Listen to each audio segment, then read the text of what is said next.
Another week here to talk about the Tampa Bay real estate market here on the Duncan Duo Show.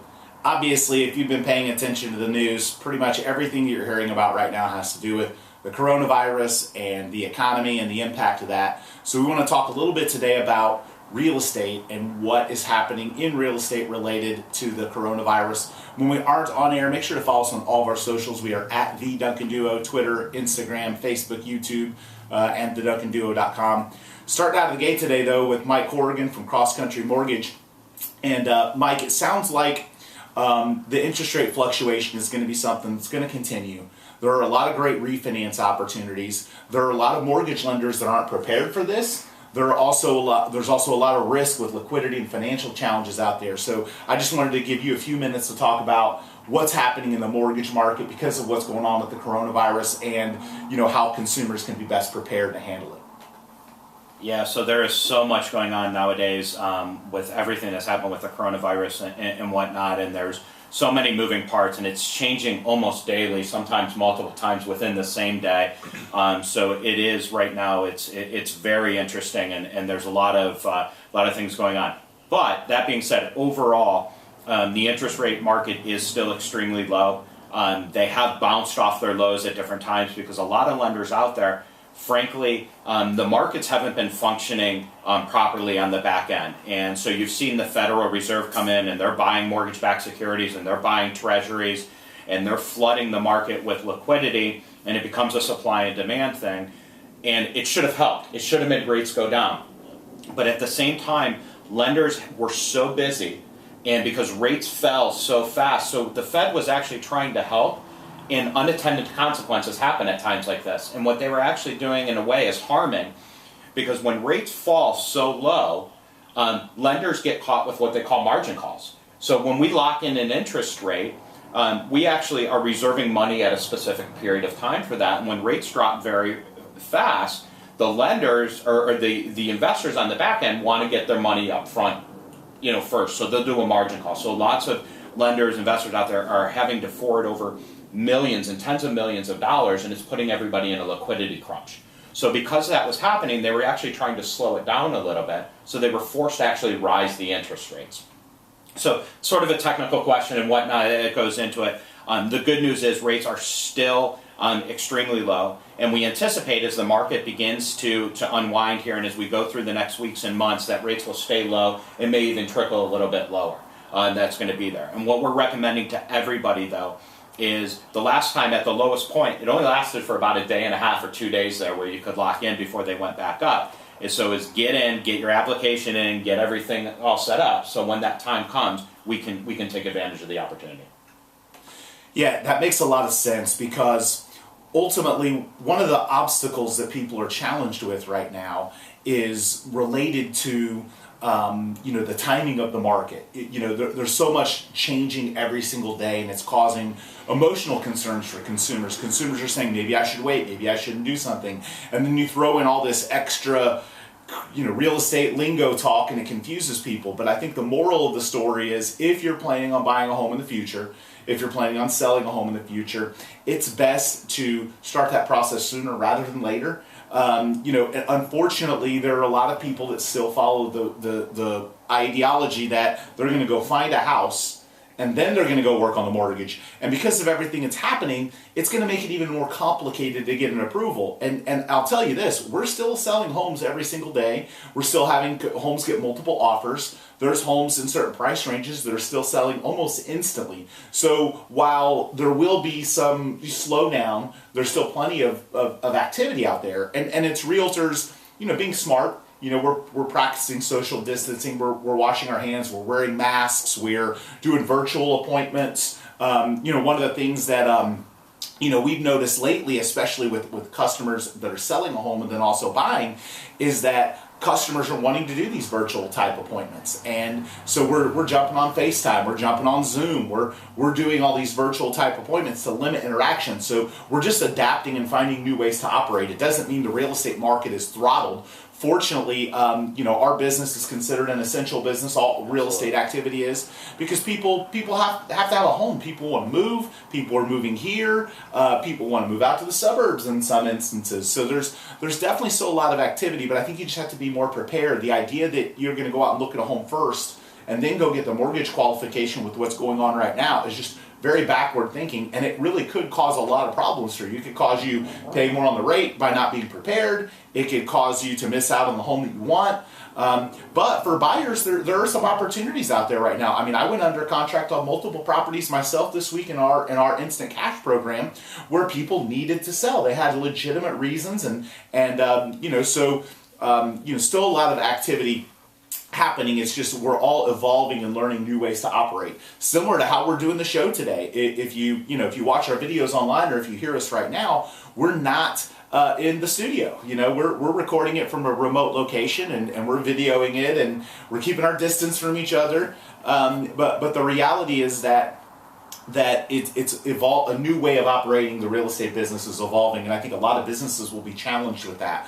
While we're hopeful that at some point over the next month or two, things start to move in the direction of getting back to the way they were 6 months ago. It's obviously not going to happen overnight, but all businesses are going to have to learn new ways of operating, because there will be enough people that even after some of these orders are lifted, there'll be enough people that are still concerned enough about it to where they want to keep operating at a safe distance. So I think there's just so much that's changing in real estate right now because of what's going on. And I think a lot of those changes will become permanent.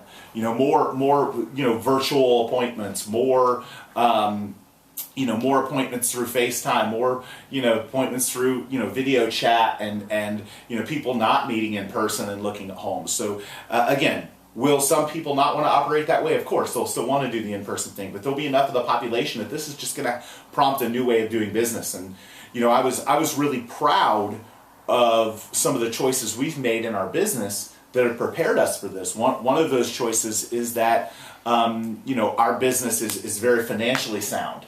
You're going to hear businesses closing right now, businesses that have large amounts of debt. We don't have any debt. We're debt-free personally and in our business. So it puts us in a really good position to be able to kind of weather the storm, keep our people employed, and keep operating. The other side of it is that we've instituted technology throughout our organization long ago that gave us the opportunity to handle this. We take videos of every listing. We do 3D Matterport tours. We do Zoom meetings. Like we're going to have a team meeting today, and I'll have 40 or 50 people on a Zoom call. So there's agencies and companies out there that will adapt to survive, and then there are companies that won't, and they'll have a hard time recovering from this. Yeah, and we're the same way, and we feel fortunate that we've been ahead of the curve on the technology, and we can do a loan for somebody, and all our team's working remote, and we have online and secure ways for them to upload all of their documents. So they're send everything in to us. We can do everything either over video chat or over the phone and whatnot. Very fortunate to be able to do so. And there's a lot of lenders there that are just so overwhelmed and everything else and aren't able to do that. So now, whether it's with us, and we'd love to be able to help you out, or somebody else, you got to work with somebody that's trusted, that can handle and move with these times, because they are ever changing. And it's why we love partnering with the Duncan duo and your team, because you guys are ahead of the curve on the technology. So when while no one expected this, and none of us could have predicted this 3 months ago, when it did happen, we were all able to adapt and still be able to have success out there in the marketplace. And some, unfortunately, aren't as well equipped. And that brings up a good point, because just this past week I was there. To make a long story short, a lot of the iBuyers in Tampa, I won't name their names because we compete with them, but some of the national companies that have billboards and they stopped advertising, and they've stopped buying homes. We have not. We are still making the cash offers on homes. We went under a contract with multiple homes this week. So if there's someone who liked the idea of operating that way, we're still available to help you. We're still able to do that. We haven't just cancel it. We've just gotten creative. We're wearing masks when we go out to check out a house. We're cleaning our hands. We're being smart. We're making sure nobody's at the house when we walk through it. So we're still practicing social distancing, but we're also still buying homes. And so one of the things that came up this week was, in the pursuit of buying one of these homes, somebody, and I'll keep names out of it, but this particular seller wanted to use a title company that they were familiar with, and I said absolutely not. We're using my title company. I know my title company great liquidity, has an awesome balance sheet, doesn't have any debt, isn't owned by some huge corporate conglomerate that unfortunately liquidity may cause problems for them. I don't want to wire hundreds of thousands of dollars to some company that I don't believe is safe and secure. You know, if some of these companies have lost 80 and 90% of value in their stock and they own these big conglomerate type companies, that ain't where I want to go, you know. So I think you're going to see a trend of people really looking into that. In the bust, there were people who lost money that got wired it to title companies, and title companies closed and had problems. So same thing goes with mortgage lenders. You go through that process. If that mortgage lender goes bust, you're in trouble. So I'm telling my team, look, I can look at my balance sheet every day. I know it's not going anywhere. It's got plenty of cash. All my companies got plenty of cash. So we no debt. So these big conglomerate companies, we know some of them. And some of the big conglomerate real estate companies won't make it through this. They'll either have to sell or have a buyout or something. So you have to be really cautious with the companies you're picking to work with right now. Yeah, we've seen the same thing on our side too as well, with some of the lending and the tightening of the lending guidelines. And we've seen a lot of our competition, a lot of people out there, especially on the government side with FHA or VA loans or USDA loans, where they raise their minimum credit scores, or they're not doing them all together, or they're doing temporary suspension of applications and so on and so forth. And we haven't done any of that. We are open for business. We are ready for business, and we are taking on business as it comes through. And so we've put ourselves as a company in place to handle, what others deem to be too much risk. We're in a good place to handle it. And there's a lot of rumors and things out there. But FHA and VA and USDA, they did not change their guidelines. Just some of the lenders changed their guidelines, and it's important to know.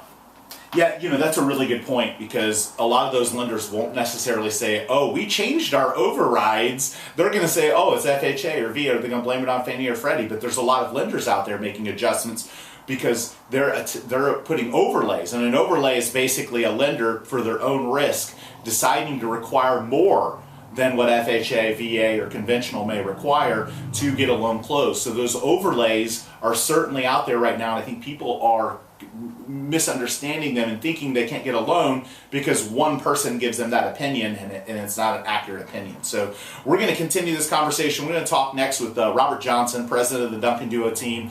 We're going to talk about what our team, what we saw in March, and what we're seeing moving forward, to kind of give you an update on what real estate looks like, as well as give you some more home buying and home selling tips after a quick break here on the Duncan Duo Show.